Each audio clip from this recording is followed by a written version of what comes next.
মধ্যপ্রাচ্যের উত্তেজনায় ঝুঁকিতে আমদানি রপ্তানি পণ্য পরিবহন, সেই সঙ্গে জ্বালানির নিশ্চয়তা নিয়ে শঙ্কিত শিল্প উদ্যোক্তারা। বৈশ্বিক এই অনিশ্চয়তার মাঝে রপ্তানি আয় ঠিক রাখতে প্রতিযোগিতা সক্ষমতা নিশ্চিতের দাবি সংশ্লিষ্টদের। বিশেষজ্ঞরা বলছেন, নিজেদের সবটুকু দিয়ে প্রস্তুত থাকার বিকল্প নেই। রাকিব হোসেনের রিপোর্ট। গ্লিটারের টুইন লেমন ও অ্যান্টিব্যাকটেরিয়াল ফর্মুলা বাসনকে চকচকে জীবাণুমুক্ত করে আমাদের দেয় গ্লিটার গ্যারান্টি। সৌদি আরব, কাতার, দুবাই সহ মধ্যপ্রাচ্যের বিভিন্ন দেশে অন্তত ৩০০ ধরনের প্রক্রিয়াজাত খাদ্য ও কোমল পানীয় পাঠায় প্রাণ।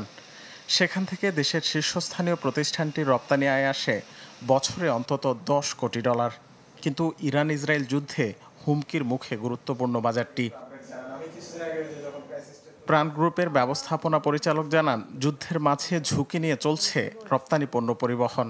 হরমুজপল্লী বন্ধ এখনো করে দেয় নাই বা এখনো চলমান আছে বা ঝুঁকি নিয়ে চলছে।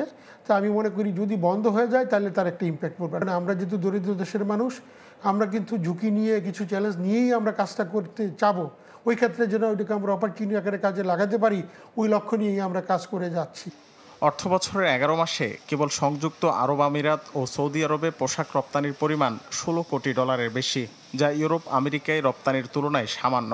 কিন্তু যুদ্ধ দীর্ঘায়িত হলে মাস চারেকের মধ্যে সেখানেও ক্রয়াদেশ কমার আশঙ্কা রপ্তানিকারকদের। এই চ্যালেঞ্জ মোকাবেলায় প্রতিযোগিতা সক্ষমতা নিশ্চিতের বিকল্প দেখছেন না বিকেএমই এর নির্বাহী সভাপতি।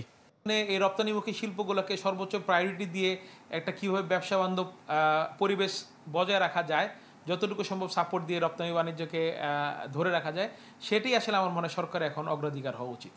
বিশেষজ্ঞদের মতে, এই যুদ্ধ বিশ্ব বাণিজ্য ও অর্থনীতিকে আঘাত করবে। জ্বালানির দাম বৃদ্ধির মাধ্যমে যার বাস্তবতা লক্ষ্য করা যাচ্ছে। এক্ষেত্রে সবটুকু দিয়ে বাংলাদেশকে প্রস্তুত থাকার পরামর্শ তাদের। সর্বপ্রথম আমাদের সমস্যা হবে মাইগ্রেন্ট ওয়ার্কার এক্সপোর্টে। তাদের যে চাহিদা, অর্থনীতিতে যে ওয়ার্কারের চাহিদা, এটা কমে যাবে। মধ্যপ্রাচ্যের অনেকগুলো দেশে ইদানিং আমাদের কিছু পণ্যের এক্সপোর্ট বাড়ছে, বিশেষ করে অ্যাগ্রো ফুড, কিছু জায়গায় ফার্মাসিউটিক্যাল, এখনও ছোট অ্যামাউন্ট কিন্তু বাড়ছে।